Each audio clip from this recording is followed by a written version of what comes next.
Malaikat itu di apa? Malaikat itu kan yo duwe pikiran. Terus iblis yo duwe pikiran. Sing podo-podo pikiran niku ya rodok bener iblis. Pikirane lho ya. Tapi nurute bener malaikat. Jadi umpama agama kanut pikiran ya bener iblis. Mergo cara berpikir iblis iku Adam ku sangka lemah, aku sangka api, berarti keren aku. Nah cara pikirannya malaikat itu serah mikir bombolyo ndi dikongkon yo manut. Jadi agama ini sanat, agama ini seorang lagi nopo sanat. Sakjane cara tauhid ya keberatan, aku ono istilah Baitullah ya keberatan. Wong Baitullah maknane omahe Allah itu takok. Allah manggon wirdi ning Ka'bah. Jadi kita harus ngikuti ulama. Dikatakan Baitullah itu nama penghormatan. Sesuatu itu mulia maka disebut Baitullah. Bukan berarti Allah nempat di situ. Mergo Allah tidak butuh napa tempat. Jadi itu kan jelimet, Mang. Lagi-lagi yang tahu itu ulama. Masjid ya dikatakan Baitullah. Lah nek misale iki masjidnya pangeran, malah nek mbok maknani lucu. Masjidnya pangeran. Jadi iki tempat sujudnya pangeran. Nah, kacau kae. Tapi berhubung wong ra paham alhamdulillah demun iki masjidnya pangeran. Jajal maknani bahasa Arab. Iki masjidnya pangeran, maknani terjemah. Iki tempat kacau. Ibarat kayak bodoh ora roh nek iku kacau. Jadi kacau. Ya mulane anut ulama. Jadi darani Baitullah apa dikatakan daleme Allah maknane apa idhofatut tasyrif. Napa idhofatut tasyrif maknane omah sing mulia sampai diistilahno daleme Allah. Kalau dalam ngaji-ngaji ulama itu agama ini dari awal unik. Allah melarang sujud kepada batu. Tapi kita sholat itu madhep Ka'bah. Kemudian juga ada batu. Makanya kita harus menanamkan bahwa semua sujud itu lillahi ta'ala. Dan soal ada arah, ya penting arah. Nggak mau arah madhep segoro kidul, repot. Jadi arah itu mau dipakai kesepakatan untuk menunjukkan kalau kita muslim, arahnya sujud itu ke Ka'bah. Tapi tetap sujud kita hanya lillahi ta'alanya karena Allah. Kanjeng Nabi nanti takoi wong Yahudi, Muhammad nak langit bumi ku sok ben hancur pas kiamat. Terus manusa sing mati mulai Adam sementara ditakok endi. Jadi nak takok ngono mirip so. Mirip Yahudi. Nak mirip Sugair apa? Nak mirip ngamure. Jadi agama ini selalu disoal pakai akal. Jadi agama tanpa akal ya iso berdiri, tapi kalau terlalu bawa akal itu ya repot. Ya makanya tadi itu pentingnya riwayat. Seorang lagi pentingnya apa? Riwayat.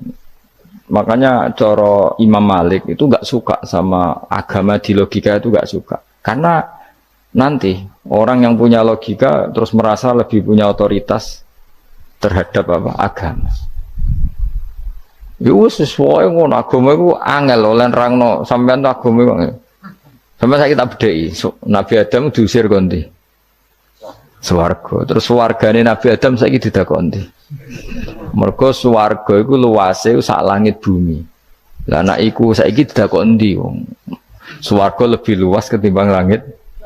Kan enggak mungkin sesuatu yang luas diletakkan di yang sempit. So, akhirnya Mu'tazilah gak percaya anane swarga zaman Nabi Adam. Jadi swarga sing cerita Adam itu tidak sama dengan surga yang nanti arduhas samawati wal ard. Jari ahli sunnah ya sono. Lah ning ndi wis ra roh pokoke ono. Ya itu kan sama-sama terus diterusno wong debat. Ya sudah guys. Nak cara aku wis mlebu sik kok gampang nerangno nek wis bar roh. Secara teori kan gitu, ora roh kok nerangno sak usih. Bro. Ya sudah sampean bu swarga wae lagi apa? Lagi nerangno. Pas aku nerangno kowe ra ning swarga ya wis ra ketemu. Wis ngono enak nang cangkem elek ngono wis aku ben nerangno kowe ra ning kono ya wis akhire gak. Apa cocokan sampean? Aku tak nerangno swarga lah sing kono ben nerangno neraka. perkara neraka. Agama itu unik. Ya karena tadi apa ya? Dari awal agama ini di kaum yakilun, tapi akal yang berlebihan itu ya mengganggu agama. Ya sudah, makanya saya ulang lagi itu riwayat ya. Sebagian ini apa? Riwayat. Inna hadzal ilma dinun fangzuru amman ta'khuduna dinakum. Agama ini ilmu, kemudian kamu harus dari sanad yang benar, ya. Dari sanad yang apa? Dari sanad yang benar. Ya sudah seperti itu. Mana itu kalau setuju model kayak sholat sunat safar tidak harus madhep kiblat terus. Jadi agama ini sudah unik. Misalnya gini ya, sholat fardu kan wajib kiblat, tapi ada sholat yang nggak usah madhep kiblat, yaitu sunat safar. Misalnya orang di pesawat gini-gini. Karena guling-gilingan, hakikatnya kiblat itu tidak fokus kita namun Allah Subhanahu wa Ta'ala. Jadi memang agama, tapi lagi-lagi itu butuh riwayat. Seorang lagi butuh riwayat.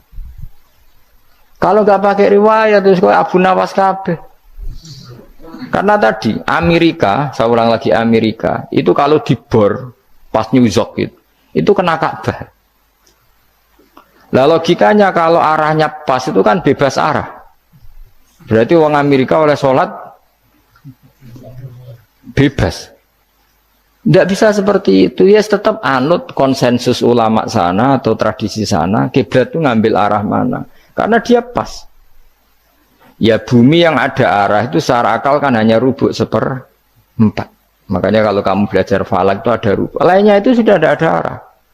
Misalnya bumi bulat bola, yang sama atas dikatakan sama-sama di atas. Ya kadarnya hanya 1/4. Lainnya itu sudah dikatakan samping. Makanya seperti Denmark itu ada daerah yang siang itu sampai 3 bulan, entah berapa siklus sekian puluh tahun. Ada yang lebih lama siangnya sampai 18 jam. Kalau di Eropa kadang puasa itu sampai 18 jam. Ada yang selalu nggak kena matahari kayak kutub utara, kutub selatan. Nah makanya kalau misalnya sholat itu ngikuti apa? Kalau ngikuti matahari, orang kutub sholatnya hanya maghrib, isya, subuh. Gak wajib poso, nggak tahu ono rino misalnya. Ya tidak bisa seperti itu. Jadi kalau nuruti logika kan terus berdebat terus. Tapi kalau nuruti rasa sebagai hamba. Orang kutub butuh sujud sama Allah, orang kutub butuh loyal sama Allah dengan memperlakukan puasa. Ya sudah, akhirnya kita harus puasa. Nah, lalu kalau ukurannya matahari, mereka tidak punya matahari. Memangnya puasa itu penyebabnya wujudnya matahari, apa penyebabnya loyalitas sama Allah Subhanahu wa Ta'ala? Loyalitas. Kalau penyebabnya matahari ya, berarti kalau nggak ada matahari, nggak usah apa?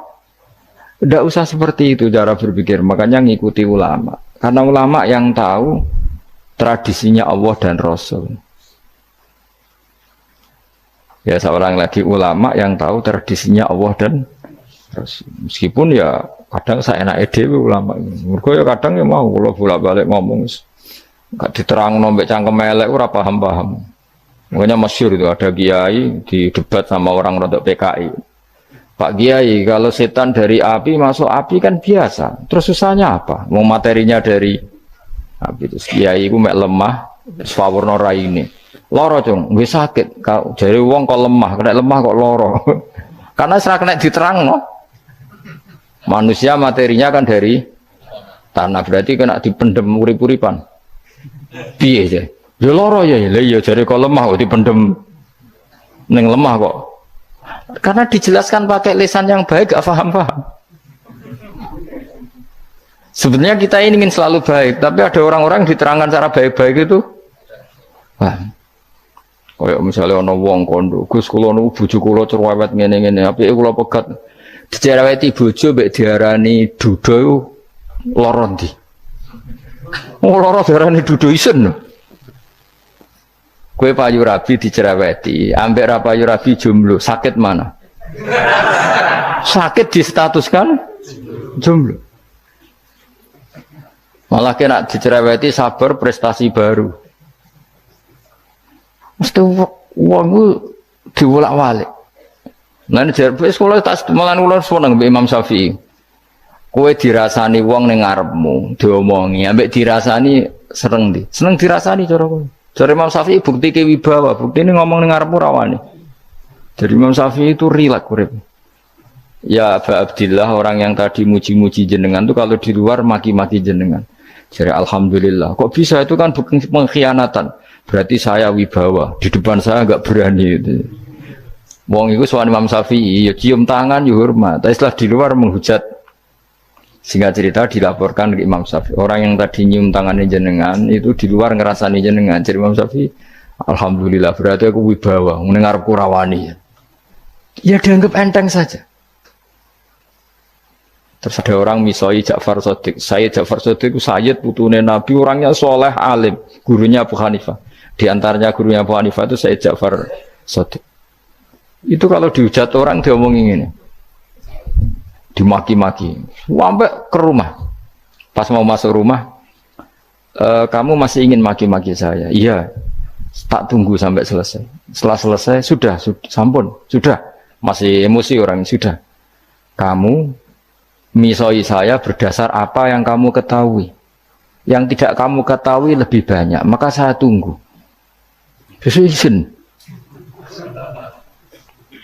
Izin sampai terus ketika ditanya, kenapa engkau sabar ketika jenengan saya pisui? Orang ini akhirnya tobat, mencium tangannya, mencium lututnya. Jawab saya Ja'far Shadiq ini. Aturahu tu'sokurhan, aturahu yu'sokurhan. Kowe ora ngrafaham kalimat itu, tapi tak terangkan ben dadi wali. Kowe roh pangeran. Ya tahu. Sing durakani pangeran tuh banyak enggak? Yang maksiati pangeran tuh banyak enggak? Banyak. Lah yung pangeran sing di langit bumi wae dimaksiati, apa meneh trimo aku. Akhirnya terus jadi orang-orang soleh itu cara berpikir itu di luar kapasitas kamu. Apa ya? Mereka itu hanya Allah, taunya itu hanya Allah. Aku kan enggak egois, harga diri. Mana ada agama berdasar harga diri itu kalau dalam bahasa Arab disebut hamiyat al-jahiliyah, itu gengsi no? Jahili. Makanya ketika saya berkali-kali cerita itu, ada seorang ulama dipanggil tetangganya, setelah sampai situ, sudah kembali, saya tidak butuh kamu. Setelah sampai rumah dipanggil lagi, sudah kembali lagi sampai 3 kali. Ulamanya tetap ceria, tetap nyaman. Ketika ditanya, kenapa engkau tetap nyaman? Wahai pemuda, kamu itu tetangga saya. Kata Allah dan Rasul, nak kue iman be Allah Rasul, kon ngapi itu tangga, kon ngundang aku ya teko. Ya seneng nuruti perintahnya. Ketika kamu nyuruh saya kembali, ya saya kembali. Memang itu keinginan kamu. Kue tanggaku, aku kon nurut bek tonggo. Aku ora urusane bek kue. Aku mau nyaman bek perintahnya. Oh, nangis pemuda tadi itu tobat. Kalau kamu kan warga diri, orang kok dipimpong. Ini gak bakat wali blas. Ya. Jadi orang dulu itu nyaman. Karena yes, pikirannya namun Allah Subhanahu wa ta'ala. Umar bin Abdul Aziz itu termasuk khalifah paling soleh setelah periode sahabat. Itu mau kapundut itu semua antai. Ketika keluarganya menangis, kenapa kamu menangisi saya? Ya karena engkau mau mati. Memangnya kalau mati mau kemana aja? Ila khairi madhubin ilaih, ke zat terbaik. Terus aku mbok kon urip awar kowe gak jelas iso ngrumat aku ta ora. Nah Allah malah jelas. Saiki apik ndi urip mbek wong ora jelas sampai sing jelas. Ya wis kabundut. Kowe kan gak mati ku wedi. Dosane akeh. Lah mungkin nek urip terus ra dosa apa to kan. Gaya tok asline. Dosa kula cek kathah Gus kok mati terus. Ya malah apik mati biar dosa meneh. Biasa wae nek mati biasa karena potensinya kamu urip suwi ku dosane apa taat meneh. Ya jawab. Potensi nih. Dosa meneh apa taat meneh? Apa ya dosa ya taat. Terus pas mati pas taat atau pas dosa? Ya ora usah ngono biasa ya. Sampai mati ae matur pangeran Gusti nak saya ini mati nggih. Mati mawon nak saya ini urip nggih. Urip mawon Gusti semua anut jenengan wis. Zaman kula urip sing ngrumat nggih jenengan mungkin sampean mati sing ngelola nggih napa? Jenengan pun donya sing ngurusin jenengan. Kan sebenarnya kalau kita berpikir itu kan nyaman. Zaman kamu hidup yang mengendalikan jantung, paru-paru, oksigen juga Allah. Dan kamu nggak tahu caranya, tahu-tahu hidup. Tapi setelah mati dikubur kamu iskal. Lalu sistem pernafasan saya gimana setelah saya mati? Memangnya zaman yang dunia kowe roh. Oh karena ada oksigen. Nah, terus oksigen wujudnya karena apa kowe ya ora roh? Oksigen dari zat gini lah zat iku kok sapa ya ora roh. Mau gaya tok ngomong mau tetep akhirnya ora roh. Lan kadang kula gawok mbek wong goblok wis ora roh kabeh dari awal semua alam semoga iku gak usah nerang.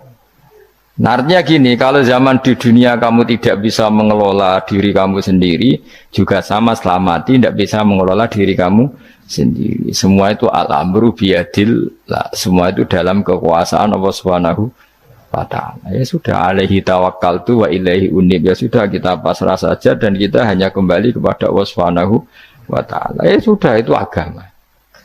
Tidak bawa logika pakai akal. Wah itu orang mati itu sudah nggak bisa apa-apa, sudah jadi tanah gini-gini. Ya, masalah catekar ya ngerti, nah, jadi tanah itu tidak bisa apa. Tapi masalahnya kita ini dikendalikan oleh zat yang bisa mengelola semua. Yaitu Nabi Adam diciptakan juga dari tanah. Ya sudah hanya berdasar riwayat itu yang kita akhirnya meyakini setelah kita mati juga bisa hidup lagi. Iki rasa khawatir, iblis itu ya iblis ya lemah. Nyatane ya kowe tetap ngaji jalalan. Berarti orang sukses menyesatkan. Kodang di kowe iblis. Ya kodang sampean, kon ra ngaji tetap ngaji. Kon paham tetap ra paham. Berarti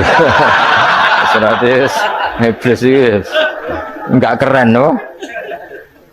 Betul, saya setiap melihat orang sholat itu menyaksikan kekalahan apa? Iblis. Jadi iblis itu ya kalah ora kok hebat ya ora. Biasa mawon ora usah sing hebat ya namung pangeran. Dari awal iblis wis menyerah ngadepi orang sing ikhlas. Ikhlas itu dimulai dari awal. Cara bahasa Inggris pokoknya hilir sampai hulu sampai hilir itu kudu ikhlas kabeh. Misalnya kita duit yakin nek iku wae Allah. Sehingga kita ketika ngasihkan orang itu kamu enggak merasa itu milik kamu. Sehingga enggak gampang ngundat. Selagi itu kamu benar keduanya awalnya salah itu masih mungkin tidak ikhlas. Uang ini milik saya, tak kasihkan kamu dengan ikhlas.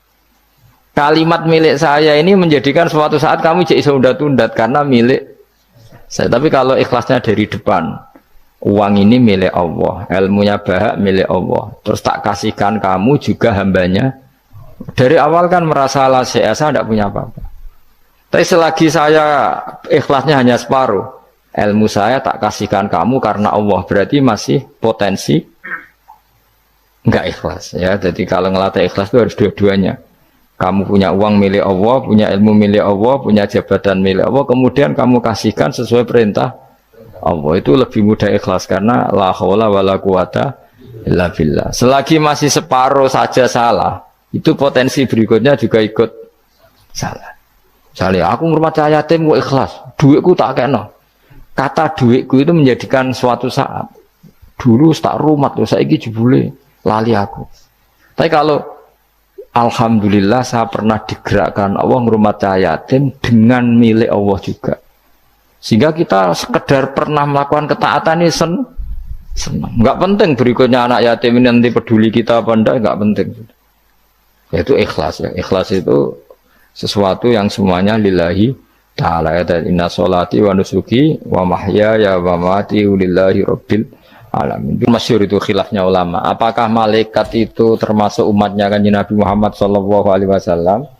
Ada ulama yang mengatakan cara pandang Nabi diutus itu untuk mensolehkan yang tidak soleh atau mensolehkan yang potensi tidak soleh. Kan orang itu ada dua, ada yang memang tidak soleh disolehkan. Ada yang potensi tidak soleh, sebetulnya sudah soleh tapi potensi juga tidak soleh, terus disolehkan. Nah malaikat ini kan tidak berpotensi maksiat, sehingga agak butuh nabi. Seorang lagi malaikat itu kan nggak mungkin nggak soleh, selalu soleh. Berarti nggak butuh nabi.